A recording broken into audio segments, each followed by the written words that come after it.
बिस्मिल्लाहिर्रहमानिर्रहीम। अस्सलाम वालेकुम अज़ीज़ तलबा और तालिबात। उम्मीद है कि आप सब खैर आफियत से होंगे। तो चलिए हम अपना लेक्चर स्टार्ट करते हैं। आज का लेक्चर है location and Jio physical feature of Pakistan. First of all हम बात करते हैं कि लोकेशन ऑफ पाकिस्तान कहाँ वाक़या है, पाकिस्तान के सराउंडिंग क्या है, पाकिस्तान की बाउंड्रीज़ क्या हैं और पाकिस्तान का एरिया क्या है।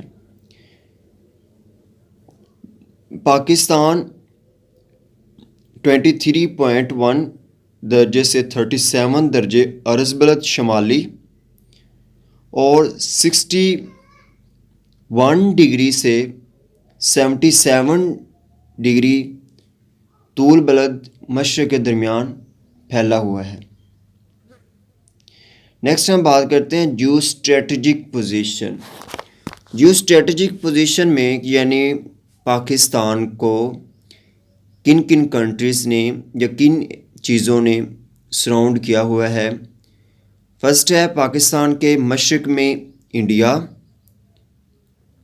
पाकिस्तान के वेस्ट और नॉर्थ में अफ़गानिस्तान, साउथ वेस्ट में ईरान और नॉर्थ में चाइना है और उसके साथ जनूब में बहिरा अरब भी वाक़या है। अगर हम एरिया ऑफ पाकिस्तान की बात करें तो पाकिस्तान 14 अगस्त 1947 को मार्ज़ वजूद में आया और इसका जो ऑफिशियल नेम है वो इस्लामी जमहूरिया पाकिस्तान है और इसका रकबा 7,96,096 मुरबा स्क्वायर किलोमीटर है।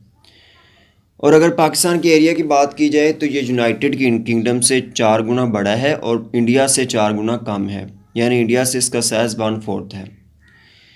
और 58% जो एरिया पाकिस्तान का है वो पहाड़ों और सतह मुर्तफ़ा पर मुश्तमिल है, जबकि 42% रकबा मैदानों और सहराओं पर मुश्तमिल है। मैदान जहाँ कल्टीवेशन होती है, जहाँ ज़रख़ेज़ ज़मीन होती है और एग्रीकल्चर प्रोडक्ट्स वहाँ उगाई जाती हैं। अगर हम आगे बढ़ें तो पॉपुलेशन की बात करें तो 1998 के मुताबिक जो पाकिस्तान की पॉपुलेशन है वो 14 करोड़ 23 लाख एंड 80,000 थी, लेकिन उसके बाद जो मरदमशुमारी हुई, सेंसस हुई, तो उसमें पाकिस्तान की आबादी 15 करोड़ थी। और उसके बाद जो 2017 जो अभी लेटेस्ट रिसेंट सेंसस हुई उसमें पाकिस्तान की मरदमशुमारी कितनी थी, 22 करोड़। ओके 22 करोड़ आबादी है सिर्फ 7,96,096 मुरबा किलोमीटर रकबे में। तो आप अंदाज़ा लगा लें कि मसाइल कितने होंगे। हमारे वसाइल तो लिमिटेड हैं, लेकिन हमारी जो पॉपुलेशन है वो बढ़ रही है। और उसके साथ जो पाकिस्तान की टोटल लेटेस्ट के मुताबिक 97% जो पाकिस्तान की पॉपुलेशन है वो मुस्लिम है और आगे मुस्लिम में भी सेक्ट आ जाते हैं। 70% से अबव अहले हदीस यानी सुन्नी हज़रात बिलोंग करते हैं और जो 20% है वो अहले तशय्युई बिलोंग करते हैं। इस तरह का कुछ स्टैटिस्टिक दिया गया है, ये कन्फर्म नहीं है, आप कन्फर्म कर लीजिएगा। और बाकी जो 3% है वो क्रिश्चियन है, हिंदू है, सिख है, पारसी हैं और तमाम मज़हब से अहमदी, जिसको हम कादियानी कहते हैं, वो बिलोंग करते हैं। और ये 15 करोड़ यानी जो 2017 की सेंसस के मुताबिक नहीं बल्कि उससे पहले जो मरदमशुमारी हुई थी उसके मुताबिक 164 पीपल पर स्क्वायर किलोमीटर आबाद हैं, यानी 164 लोग 1 किलोमीटर के अंदर पाए जाते हैं। इतनी पॉपुलेशन डेंसिटी है पाकिस्तान की। नेक्स्ट हम पहले तो हमने पॉपुलेशन डिस्कस कर ली, पॉपुलेशन के यानी कंट्रीज़ डिस्कस कर ली। अब हम बात करते हैं importance of location of Pakistan की। Importance of location of Pakistan में सबसे पहले चाइना आ जाता है। चाइना पाकिस्तान के जो शुमाल में वाक़या है और उसकी जो लेंथ है वो 16 यानी 600 किलोमीटर बॉर्डर है चाइना और पाकिस्तान का। और इसको शायरा रेशम के ज़रिए मिलाया जाता है। शाहरा रेशम के ज़रिए पाकिस्तान में और चाइना के दरमियान ट्रेड रिलेशन होते हैं और क्रॉसिंग होती है, और इन कंट्रीज़ के आपस में बहुत अच्छे रिलेशन है, हिमालय से बढ़कर फ्रेंडशिप है। और जब भी क्राइसिस आए चाइना ने पाकिस्तान की भरपूर मदद की। डिफरेंट प्रोजेक्ट चाइना की मदद से लॉन्च हुए हैं पाकिस्तान में। अगर हम ऑरेंज ट्रेन या डिफरेंट ट्रेड मोटरवेज़ की बात करें, सी पैक मेगा प्रोजेक्ट की बात करें, पावर सेक्टर की बात करें, जिस सेक्टर में मर्ज़ी देख ले वहाँ चाइना की कंट्रीब्यूशन लाजमी है। नेक्स्ट हम बात करते हैं पाकिस्तान एंड इंडिया की। हम सब जानते हैं कि पाकिस्तान के इंडिया के साथ ताल्लुकात अच्छे नहीं हैं। पाकिस्तान ने नंबर ऑफ़ टाइम ये कोशिश की कि इंडिया के साथ ताल्लुकात अच्छे बन सकें। पाकिस्तान के मशरक़ में इंडिया वाक़ है और ये डेमोग्राफिकली सेकंड नंबर पे है चाइना के बाद। और जो पाकिस्तान और इंडिया की सरहद का जो रकबा है, जो लेंथ है, वो 16 किलोमीटर है। और उसके साथ लाइन ऑफ कंट्रोल भी है। लाइन ऑफ कंट्रोल किसे कहते हैं? जिसका बॉर्डर मुतय्यन ना हो, जिसकी सरहद का तयन ना किया गया हो। लाइन ऑफ कंट्रोल में कोई बॉर्डर या कोई बाउंड्री नहीं होती कि ये इंडियन का इलाका है, ये पाकिस्तानी इलाका है। वो वहाँ जितने भी जो लोग, जब तक जो फौज जितना कब्ज़ा कर लेगी वो उसका आ जाएगा, उसको हम लाइन ऑफ कंट्रोल कहते हैं।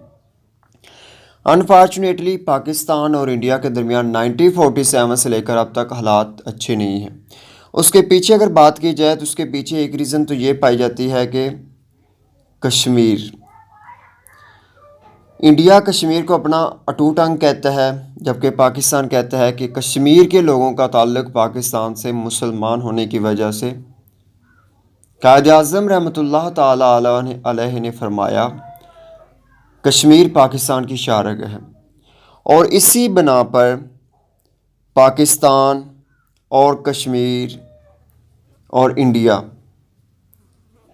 इट्स मी डैट कि पाकिस्तान और इंडिया के दरमियान 3 जंगें हो चुकी हैं। 1948 जब मुजाहिदीन ने जंग की, उसके बाद 1965, उसके बाद सकूत ढाका 1971, उसके बाद 1999 में कारगिल का वाक़या पेश आता है।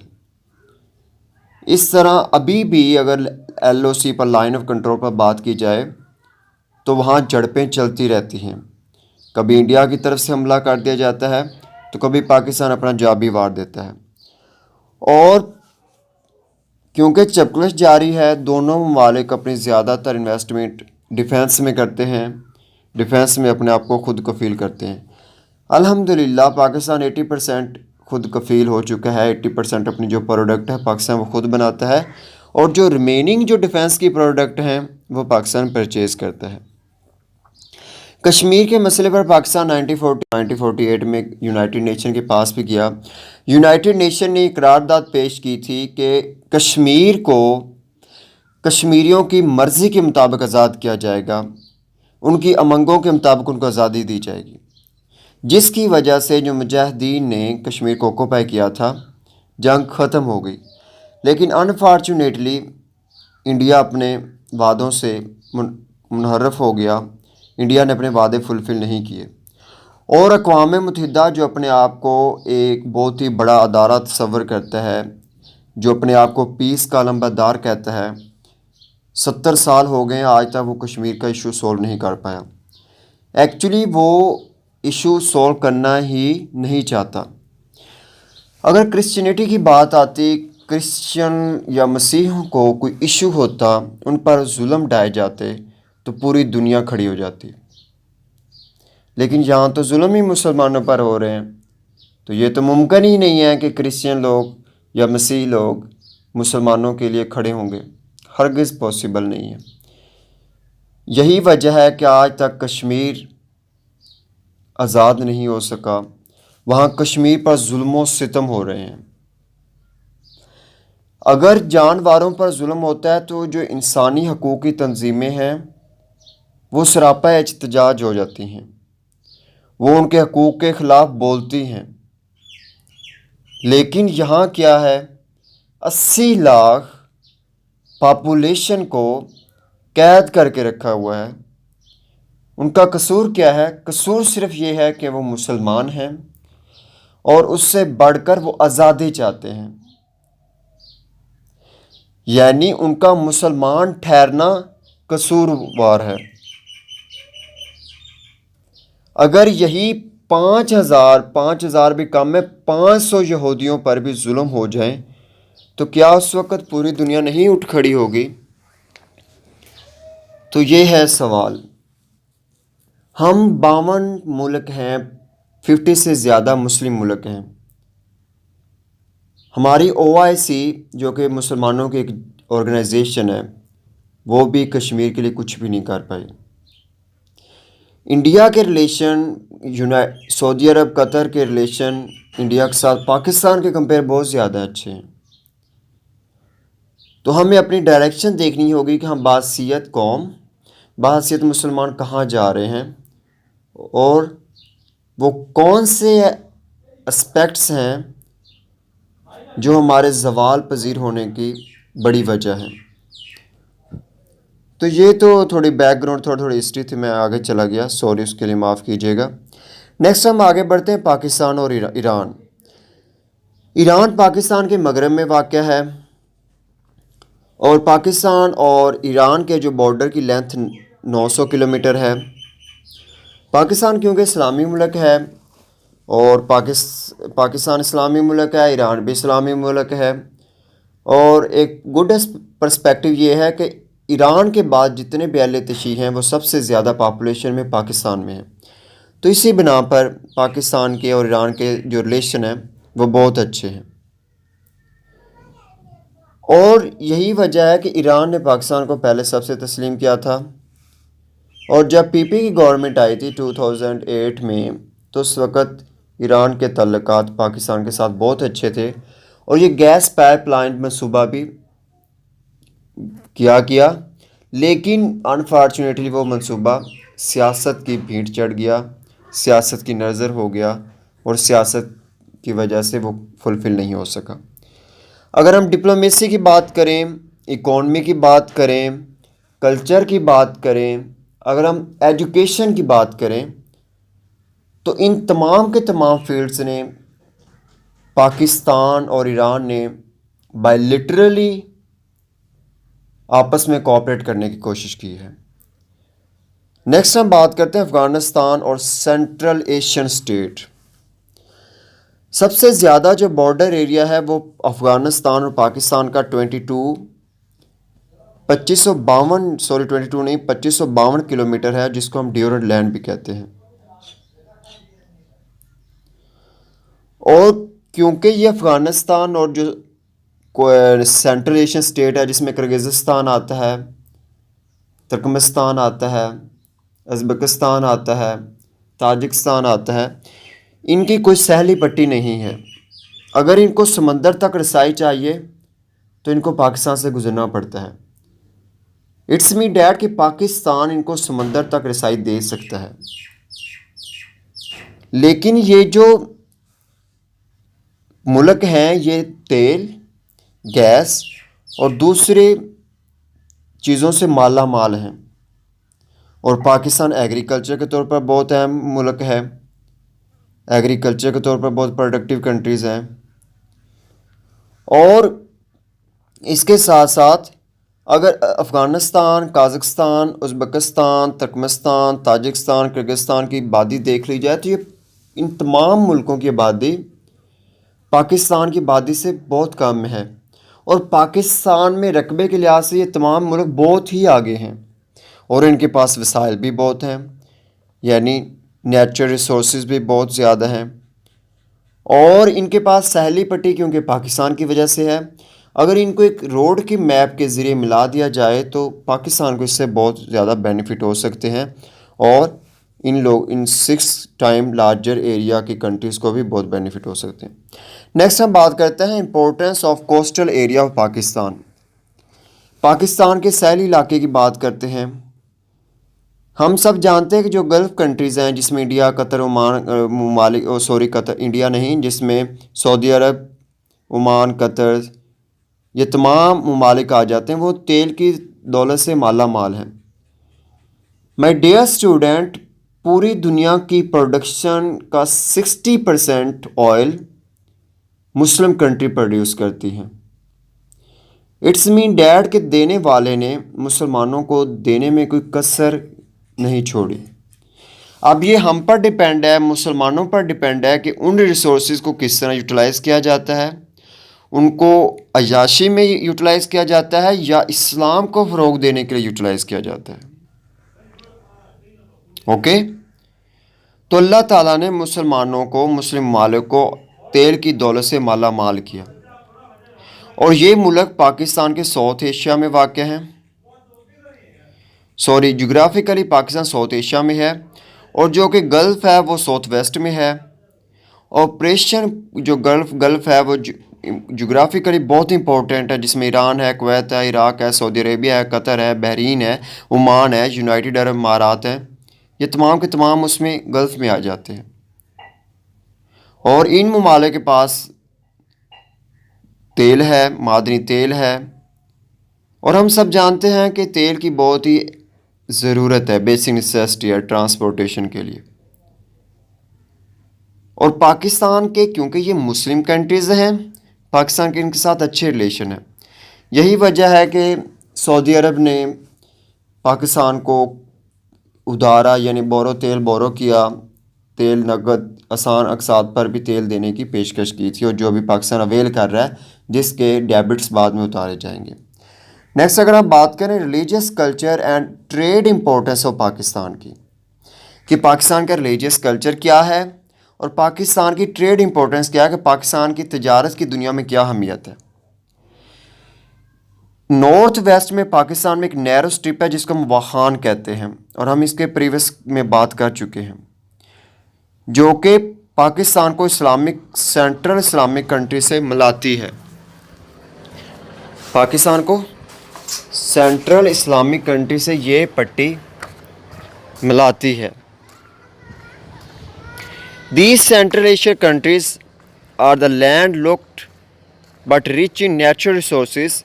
Pakistan has religious, culture and economic relation with these countries. It's mean that कि ये वहान स्ट्रिप किर्गिज़स्तान को दूसरी कंट्रीज़ को मिलाती है, और ये कंट्रीज़ नेचुरल रिसोर्सेज से माला माल है। तो लिहाजा पाकिस्तान अगर इकोनॉमिकली इनसे रिलेशन बिल्ड करे तो पाकिस्तान को इसका बहुत बेनिफिट हो सकता है। ओबियसली जो नेचुरल रिसोर्सेज हैं वो बेसिक नेसेसिटी हैं किसी भी कंट्री को रन करने के लिए, तो पाकिस्तान इससे बहुत अच्छे तरीके अवेल कर सकता है, और अवेल कर भी रहा है। यही तो वजह है कि जो पाकिस्तान की जो स्ट्रेटजिक लोकेशन है वो बहुत ही एक्स्ट्रा ऑर्डिनरी है। कोई भी मुल्क इस लोकेशन की वजह से पाकिस्तान के साथ मिले हुए हैं, जितने भी मुल्क हैं। अगर ट्रेडिशन करनी है, अगर चाइना ने इस समंदर के ज़रिए ट्रेडिशन करनी है तो उसको पाकिस्तान के थ्रू बहुत ईजी रास्ता पड़ता है। अफ़गानिस्तान को पाकिस्तान से गुजर कर जाना पड़ता है। इसी वजह से कि जो ट्रेड की दुनिया में पाकिस्तान की बहुत ही ज़्यादा इम्पोर्टेंस है। नेक्स्ट, अगर हम बात करें trade route between the east and west, Pakistan वो वैध मुल्क है जो मशरिक़ से मगरब तक रास्ता प्रोवाइड करता है। ओके, हमने क्या पढ़ा कि हमने कहा कि जो अफ़गानिस्तान है वो वेस्ट में है, यानी मगरब में है। तो जब अफ़गानिस्तान ने मगरब से मशरिक़ की तरफ जाना है तो उसने कौन सा रास्ता इख्तियार करना होगा? ऑब्वियसली वो पाकिस्तान से गुजर कर जाएगा। जो चाइना है वो भी पाकिस्तान से गुजर कर जाएगा। ओके, हमने ऑलरेडी पढ़ा कि जो चाइना है, चाइना पाकिस्तान के नॉर्थ में है, तो चाइना को पाकिस्तान से गुजर कर जाना होगा। Okay, are you pick my point? हम इसको रीड करते हैं। On the southern side of Pakistan lies Arabian sea, यानी साउथर्न साइड में अर्बन सी है जो कि बहीरा अरब है, जो कि बहर हिंद का पार्ट है, और पाकिस्तान ईस्ट और वेस्ट को लिंक करता है। और जो ट्रेड इंडियन ओशन में होती है वो ईस्ट और वेस्ट के बिटवीन ट्रेड होती है, वो पाकिस्तान से गुजर कर जाती है। तो लिहाजा क्या हुआ कि पाकिस्तान एक बहुत इंपॉर्टेंट रास्ता प्रोवाइड करता है। पाकिस्तान से गुजर कर इंडिया में जाएंगे ना, इंडिया अर्बन सी से। तो यही वजह है कि जो गल्फ़ कंट्रीज़ हैं, जितनी भी अफ़गानिस्तान है, चाइना है, या जो भी है, वो इस रूट को अपनाते हैं। और गल्फ़ कंट्रीज़ तो जो तेल की दौलत से माला माल हैं, उनको अगर आलमी मंडी में रसाई चाहिए तो उनको पाकिस्तान की हदूद से गुज़रना होगा, तो जिससे पाकिस्तान को बेनिफिट हो सकता है, बेनिफिट पहुंचता है। और पाकिस्तान के पास कराची पोर्ट है, पाकिस्तान के पास बिन कासम पोर्ट है, पाकिस्तान के पास ग्वादर पोर्ट है, और ये तमाम के तमाम पोर्ट्स जो स्ट्रेटजिकली पाकिस्तान के लिए बहुत ही बेनिफिशियल हैं। एक तखमीने के मुताबिक अगर कराची के जो पास्ट में बात की जाए, कराची की पोर्ट के इतना टैक्स था, इतनी इनकम थी कि अगर उसका सही यूटिलाइज़ हो जाए, अगर उसके रुपीज़ का रेमिटेंसेस को सही तरह से ख़जाने में डाल दिया जाए, तो पूरा मुल्क इसे बैठ कर खा सकता है। ओके, नेक्स्ट अगर हम बात करें relation with Islamic countries, Pakistan के इस्लामिक कंट्रीज़ के साथ बहुत ही अच्छे रिलेशन हैं। इंडोनेशियन है, मलेशिया है, यरूशलेम, जितने भी नेशंस हैं, बांग्लादेश है, मालदीव है, जितने भी पाकिस्तान के साथ रिलेशन, पाकिस्तान के साथ इस्लामिक मुल्क, उनके साथ रिलेशन अच्छे हैं।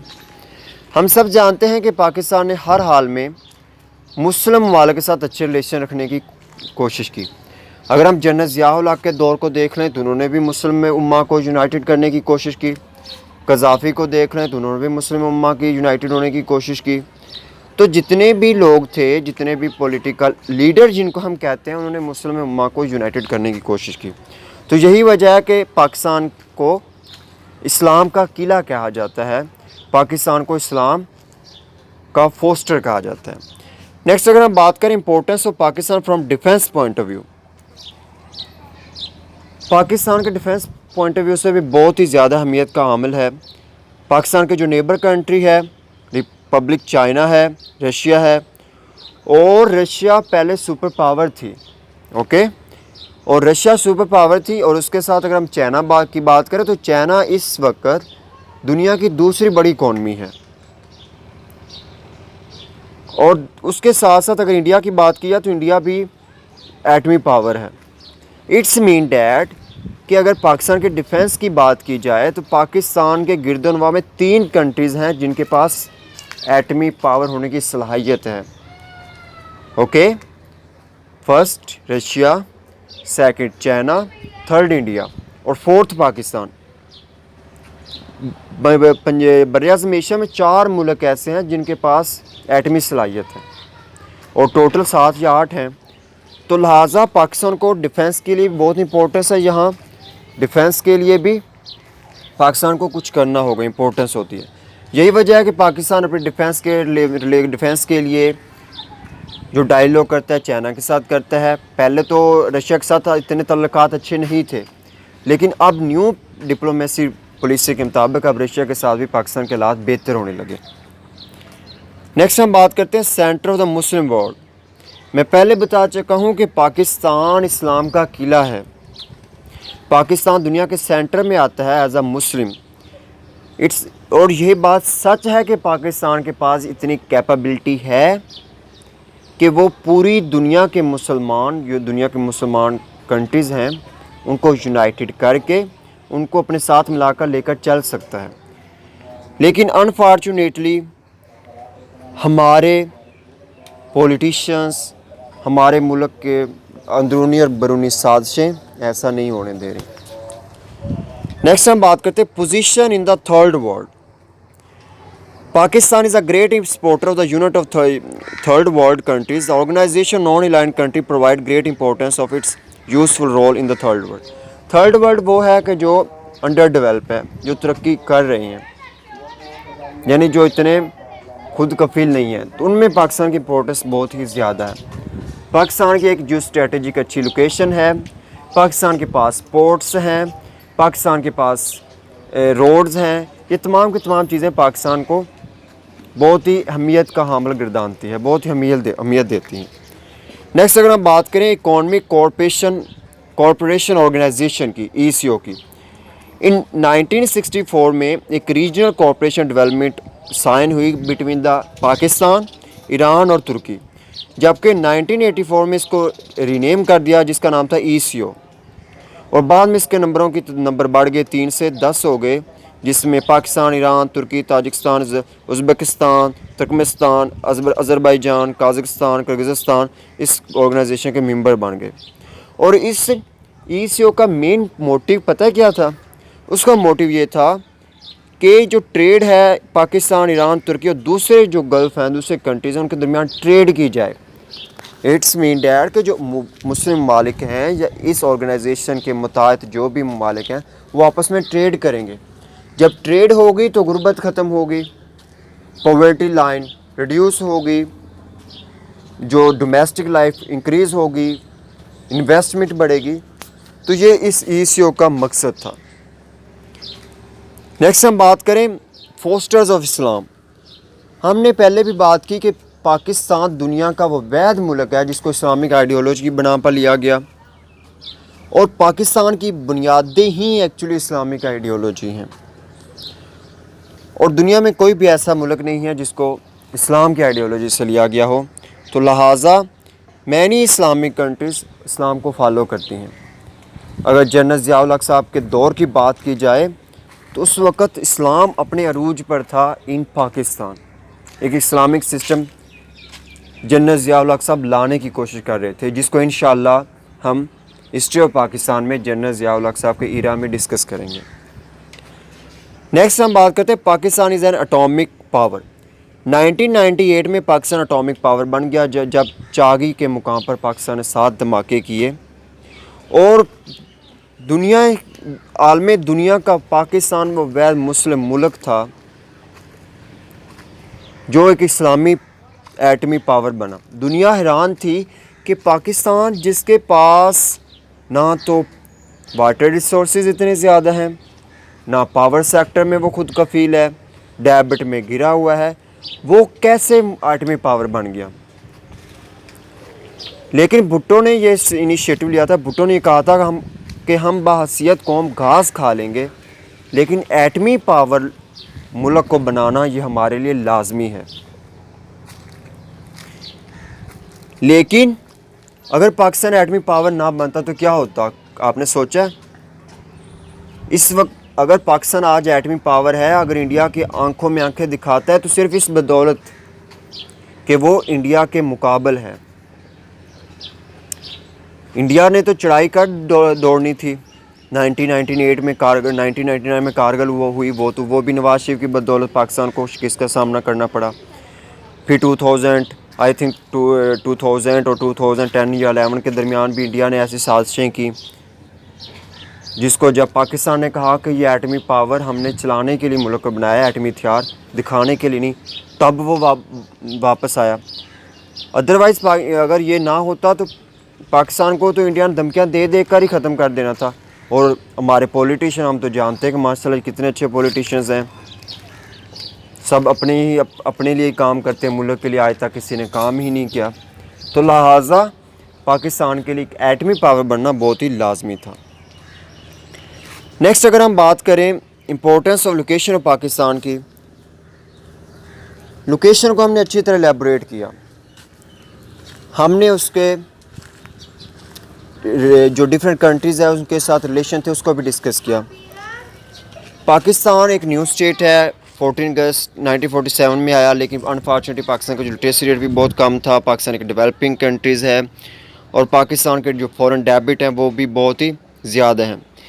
9/11 के बाद पाकिस्तान में ज़्यादा मैक्रो स्टेबिलिटी पॉलिटिकली भी आई, इकोनॉमिकली भी आई, लेकिन पाकिस्तान ने फिर भी ग्रो किया, पाकिस्तान ने फिर भी इकोनॉमिकली वेल डेवलप हुआ।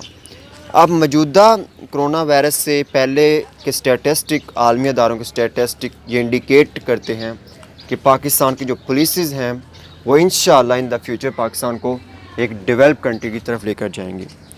नेक्स्ट हम बात करते हैं my dear students, physical features of Pakistan, जो कि हमारा नेक्स्ट टॉपिक था इस लेक्चर का। फ़िज़िकल फीचर ऑफ पाकिस्तान की देखी जाए तो इस कुदरत ने पाकिस्तान को तमाम नेमतों से नवाजा। कहते हैं अगर किसी मुल्क की किस्मत का अंदाज़ा लगाना हो, किसी मुल्क के बारे में जानना हो तो उसके चीज़ें देखी जाती हैं। उसमें फ़र्स्ट ऑफ ऑल ये देखा जाता है क्या उसमें सहरा है, पाकिस्तान में सरा भी है। फिर देखा जाता है कि क्या उसमें मैदान हैं, ओबियसली पाकिस्तान में मैदान भी है। फिर देखा जाता है क्या पाकिस्तान के पास दरिया हैं, ओबियसली पाकिस्तान के पास दरिया हैं। फिर देखा जाता है क्या पाकिस्तान के पास पहाड़ हैं, पाकिस्तान के पास पहाड़ भी हैं। फिर देखा जाता है क्या पाकिस्तान के पास बुलंदो बाला खूबसूरत चोटियां हैं, पाकिस्तान के पास चोटियां भी हैं। तो माय डियर स्टूडेंट्स, बताने का मकसद ये है कि देने वाले ने पाकिस्तान को देने में कोई कसर नहीं छोड़ी, लेकिन अनफॉर्चुनेटली पाकिस्तान को लूटने वालों ने भी लूटने में कोई कसर नहीं छोड़ी। तो लिहाजा पाकिस्तान के जो फ़िज़िकल फ़ीचर हैं वो बहुत ही ज़्यादा हैं। अगर ये कहा जाए कि 10-15 मिनट में पाकिस्तान के फ़िज़िकल फ़ीचर को डिस्क्राइब कर दिया जाए तो ये कतई मुमकिन नहीं है कि पाकिस्तान की ब्यूटी को, पाकिस्तान के फ़ीचर को, खुसूसियात को डिस्क्राइब किया जा सकता है। पाकिस्तान के अगर एक एस्पेक्ट को देखा जाए तो उसको डिस्क्राइब करने के लिए काफ़ी वक्त दरकार है। तो लिहाजा इन शॉर्ट हम पाकिस्तान के फ़ीचर को देखेंगे। पाकिस्तान दुनिया के उन चंद मुल्कों में है जहाँ तमाम रीजन पाए जाते हैं, जहाँ तमाम के तमाम सूबे पाए जाते हैं, जहाँ पहाड़ हैं, जहाँ सहरा है, जहाँ स्नोई एरिया हैं और जहाँ मैदान भी हैं। अगर हम नेक्स्ट से बढ़ें तो पाकिस्तान को फ़िज़िकली, पाकिस्तान को इस टॉपिक में मैंने 7 फीचर में डिवाइड किया है। 7 फीचर में डिवाइड किया है, तो हम उसको आगे उन फीचर्स को नेक्स्ट हम कंटिन्यू करेंगे। पहले हम फ़िज़िकल फ़ीचर का थोड़ा इंट्रोडक्शन पढ़ लेते हैं। हम अपने टॉपिक से जाने से पहले हम पाकिस्तान के मैप को अगर एक दफ़ा देखा जाए तो ये लगता है कि कुदरत ने इसको हर तरह से नवाजा है। हर तरह के रिसोर्स दिए हैं कुदरत ने। मादनी तेल दिया है, क्रूड ऑयल दिया है, खाम सोना दिया है, चांदी दी है, तांबा दिया, हर तरह के वसाइल से नवाजा है। और ये पाकिस्तान 4 कंट्रीज़ के दरमियान घिरा हुआ है। और पाकिस्तान का बॉर्डर हम पहले भी डिस्कस कर चुके चाइना, इंडिया, अफगानिस्तान, ईरान में है, ताजिकिस्तान की स्ट्रिप के साथ मिलाया जाता है। और पाकिस्तान का जो लॉन्गेस्ट बॉर्डर है वो अफगानिस्तान के साथ है और उसके बाद इंडिया के साथ है 16 किलोमीटर। और पाकिस्तान के पास जो हाईएस्ट माउंटेन है वो K2 है। और इसी सिलसिले में जो हाईएस्ट माउंटेन है दुनिया की वो माउंट एवरेस्ट है, जो नेपाल में वाक़या है। और जो सेकंड लार्जेस्ट हाईएस्ट चोटी है वो K2 है, जो कि पाकिस्तान में है। और ये इसका जो K2 का सतह समंदर से जो रकबा यानी जो ऊंचाई है वो 8611 किलोमीटर है, 11 किलोमीटर है। और पाकिस्तान का डीपेस्ट जो लेवल है वो 6500 मीटर है। फ़िज़िकली पाकिस्तान को हमने 4 सूबों में डिवाइड किया हुआ है। फर्स्ट है पंजाब है, सिंधी है, बलूचिस्तान है, खैबर पख्तूनख्वा है। और हमने जो पाकिस्तान के फ़ीचर्स हैं उनको हमने पाकिस्तान के जो रीजन हैं फ़ीचर्स की बेस पर हमने उनको 7 हिस्सों में कैटेगराइज़ किया है। तो आइए स्टूडेंट हम पहले फ़ीचर की जानिब बढ़ते हैं। पहला फ़ीचर वेस्टर्न माउंटेन एरियाज़ यानी मगरबी पहाड़ी सिलसिला रेंजेस, जो कि वेस्टर्न साइड के माउंटेन एरियाज़ हैं पाकिस्तान के, वो तकरीबन खुश्क हैं और गर्म भी हैं। और उसके साथ साथ यहाँ इतने ग्रीनी स्नोई भी नहीं है और झाड़ियाँ भी उगती हैं इन पहाड़ों में और घास भी उगती है। बट कब उगती है? In the case of rainy season. Dear student, जब वहाँ बारिशें आती हैं, जब मौसम थोड़ा मॉडरेट होता है तो वहाँ बुशेस, झाड़ियाँ, पौधे उगते हैं। और फिर जो लोग होते हैं, जो वहाँ के इनहेबिटेंट होते हैं, वो वहाँ अपने जो जानवर रखे होते हैं वो उनको वहाँ ग्रेजिंग करवाते हैं, वहाँ चरागाह में ले जाते हैं, क्योंकि उनका पहाड़ों में रिसोर्स वही होता है, जानवर पालना, जानवर रखना, और वो उनको जानवरों को लेकर जाते हैं और वहाँ ग्रेजिंग करवाते हैं। नेक्स्ट हम बात करते हैं नंबर 2 की, नॉर्थर्न माउंटेन एरियाज़, शुमाली पहाड़ी सिलसिला। जो शुमाली पहाड़ी सिलसिला वो पाकिस्तान का खूबसूरत तरीन सिलसिला है, और आई थिंक ये खैबर पख्तूनख्वा के एरिया में पाया जाता है, और ये टूरिस्ट के लिहाज से पाकिस्तान का बहुत ही दिलकश, अगर हम सेकंड स्विट्ज़रलैंड कहें तो ये बजा ना होगा। और मैं आपको ये बताता चलूँ कि जो स्विट्ज़रलैंड है उसकी जो इकॉनमी है वो सबसे ज़्यादा टूरिज़म पे बेस करती है, और पाकिस्तान के पास उससे खूबसूरत रकबा, उससे खूबसूरत एरियाज़, उससे दुगना एरिया में हैं, लेकिन अनफॉर्चुनेटली हमने उस पर तवज्जो नहीं दी। हमारे यहाँ टेररिज्म, पॉलिटिकल इंस्टेबिलिटी, ये तमाम के तमाम फैक्टर्स पाकिस्तान को पीछे लेकर गए हैं। लेकिन अब वेदर कंडीशंस की वजह से भी और डेंजरस रूट्स की वजह से भी लोग पहले नहीं पहुंच पाते थे, लेकिन अब गवर्नमेंट ने वहाँ कुछ इनिशिएटिव लिए हैं, जो सियाहत को, टूरिज़म को प्रमोट करने के लिए वहाँ रोड भी बनाए गए हैं, वहाँ सेफ्टी मेजर्स भी रखे गए हैं, और लोगों ने टूरिज़म के लिए जाना भी शुरू कर दिया है। ये भी एक गवर्नमेंट का एक अच्छा एस्पेक्ट्स है। अगर हम पीटीवी होम को देखें, ऑब्वियसली पीटीवी होम को तो आपको देखता ही नहीं है, सारे प्राइवेट चैनल्स को देखते हैं, ड्रामास देखते हैं, लेकिन अगर पीटीवी होम को अभी रिसेंट उनकी नशरियात देखी जाएँ तो उसमें पाकिस्तान के टूरिज़म को प्रमोट करने के लिए बहुत एफ़र्ट की गई हैं, बहुत इनिशिएटिव लिए गए हैं, पाकिस्तान के जो खूबसूरत इलाके हैं उनको बताने की कोशिश की गई है उसमें। और ये मैं पहले, और इन इलाकों में K2 भी है, माउंट एवरेस्ट जो कि नेपाल में थी, मैं पहले बता चुका हूँ, शारा कराक्रम है इसी एरिया में, जो कि चाइना को मिलाती है उसके साथ, पाकिस्तान के साथ। नेक्स्ट हम बात करें बलूचिस्तान प्लेटू, बलूचिस्तान का मुर्तफ़ा। उसमें बलूचिस्तान जो प्लेटू है is driest region the Pakistan. People living in this area have to face a lot of dry weather, and due to less water availability they have to travel miles to get water to their homes and save them. This place does not grow much grass but only bushes which have more stinky leaves. It's mean that कि जो बलूचिस्तान प्लेटू है वहाँ dry season है, क्योंकि वहाँ पहाड़ी इलाका है, वहाँ गर्मी बहुत ज़्यादा है, और वहाँ जो बेसिक नेसेसिटीज़ ऑफ लाइफ हैं वो इतनी नहीं है। वहाँ पहाड़ों की बिना पर, वहाँ के मौसम की बिना पर वहाँ बेसिक नेसेसिटी इतने पहुँचाना मुश्किल है। अगर तफ्तान में देखा जाए, जहाँ से पाकिस्तान के ज़ायरीन ईरान से तफ्तान में आए, तो वहाँ पर जाना मुश्किल था, यानी वहाँ पर रिसोर्सेज को लेकर जाना बहुत ही मुश्किल था, जिसकी वजह से पाकिस्तान में कोरोना वायरस भी फैला। तो ये उधर का एरिया है, वहाँ बेसिक नेसेसिटी, ड्राईस्ट इन्वायरमेंट है, और वहाँ तक पहुँचना भी बहुत मुश्किल है।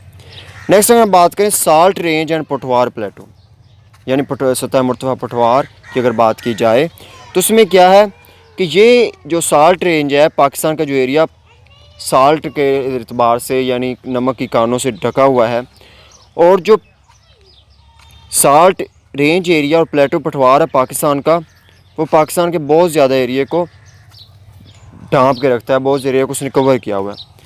और ये लैंड रावलपिंडी तक फैली हुई है, और इस एरिया में सबसे जो बड़ी नमक की कान है उसको हम खेड़ा साल्ट माइन कहते हैं, और उसके अलावा भी इर्द गिर्द बहुत सी कानें पाई जाती हैं।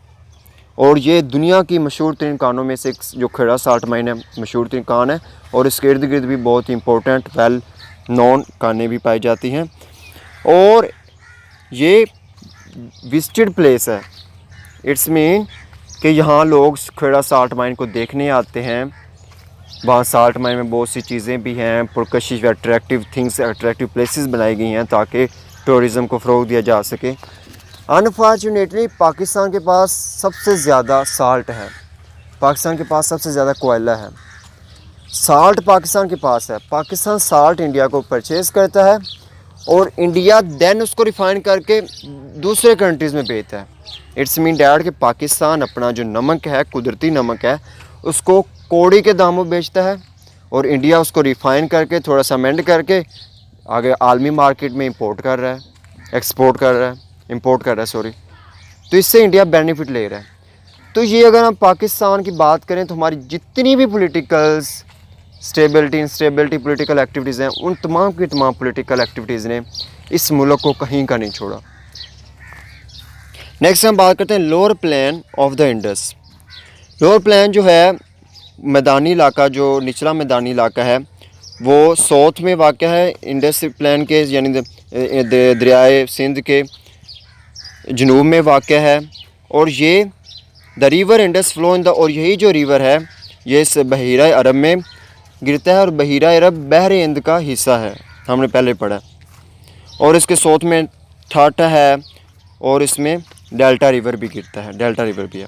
अगर हम upper plain of the river Indus की बात करें तो ये अपर एरिया है जिसमें इंडस रिवर आया जाता है, और इसका जो रकबा है अपर प्लान ऑफ रिवर इंडस का, ये बहुत ही ज़्यादा ज़रखेज़ है, फर्टिलाइज है। इसमें जो इनहेबिटेंट है वो बहुत ही अच्छी परफेक्ट जगह है रहने के लिए।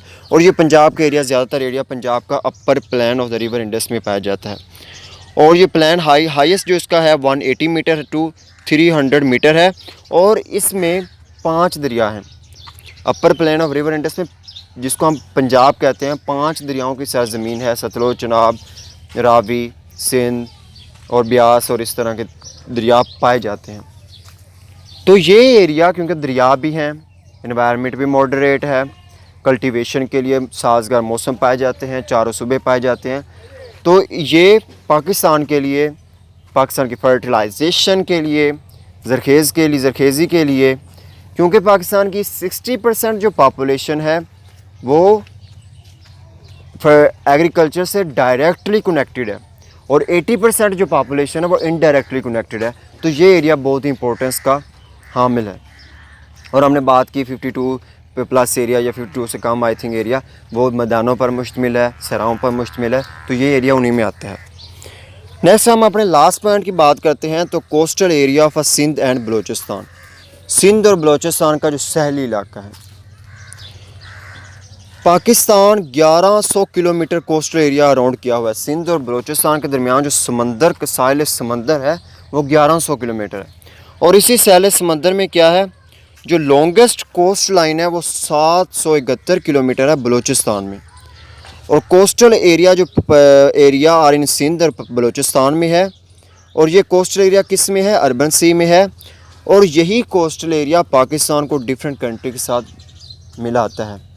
इसी कोस्टल एरिया में से कराची पोर्ट, सी पोर्ट है, एयर ग्वादर पोर्ट है, कासम पोर्ट है, और यही पोर्ट्स पाकिस्तान की अहमियत को बढ़ाती हैं। अगर हम सी पैक की बात करें, जो एक मेगा प्रोजेक्ट है, वो इंडिया की चाइना की कंट्रीब्यूशन से पाकिस्तान में लाया गया, तो उसका मेन पर्पस क्या था कि ग्वादर के रास्ते से होते हुए जितनी भी ट्रेड होगी, ग्वादर से लेकर पाकिस्तान के चारों सूबों से गुजरती हुई चाइना की तरफ जाएगी। और उसमें कंट्रीब्यूशन अफ़गानिस्तान भी साथ है, जितनी भी अफ़गानिस्तान की ट्रेड भी इसके रास्ते में होगी। और अगर इंडिया विलिंग होगा तो इंडिया भी कर सकेगा, रशिया भी उसमें पार्टनरशिप शो करेगा। तो ये पाकिस्तान की जो स्ट्रेटजी की लोकेशन की वजह से था। और एक मैं प्रोग्राम सुन रहा था, उसमें बताया जा रहा था कि अगर सी पैक फुल फ्लेज हो जाता है, सी पैक अपने ट्रू स्पिरिट के साथ चलता है, ट्रू स्पिरिट के साथ इसको आगे बढ़ाया जाता है, और इसके जो सम्राट होंगे, इस रूट से पूरी दुनिया की 5% जो ट्रेड होगी वो यहाँ से गुजरेगी। और पाकिस्तान के लिए ये 5% ट्रेड ही बहुत ही इनफ है पाकिस्तान की तरक्की के लिए। अगर इस 5% को प्रॉपर यूटिलाइज़ किया गया तो पाकिस्तान बहुत जल्द दुनिया का तरक्की याफ्ता ममालिक की सफ़े अव्वल पर होगा। तो हमने आज के लेक्चर में पाकिस्तान की लोकेशन को देखा, लोकेशन के साथ हमने उसके गिरदोनवा के सराउंडिंग कंट्रीज़ को देखा। कंट्रीज़ को देखने के बाद हमने पाकिस्तान के फ़िज़िकल फीचर को पढ़ा। तो हम इसको ये कंक्लूड कर सकते हैं कि वो खुदाए वादा शरीक ने पाकिस्तान को हर नेमत से नवाजा है।